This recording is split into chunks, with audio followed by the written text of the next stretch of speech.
Ассалаумағалейкум. Қазымбет ауылында бұрынғы Алексеевка семіз жылқы сатылады. Күйі жақсы, сойғанға да, ат қылып малданғанға да болады. Мінгі өте жуас.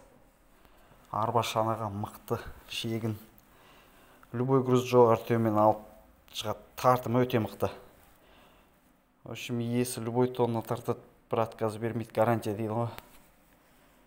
Бағасы 550 мың сұрап тұр, саудасы бар дейді. Иесі Марат деген жігіт.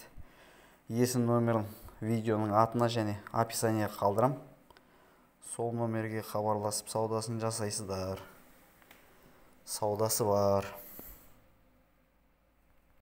Қысқасы, сойғанға да, ат қылып ұстағанға да, малданғанға да болады.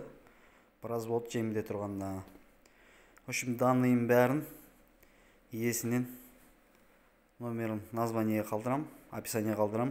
Содан сұрап білесіздер. Саудалы болыңыздар.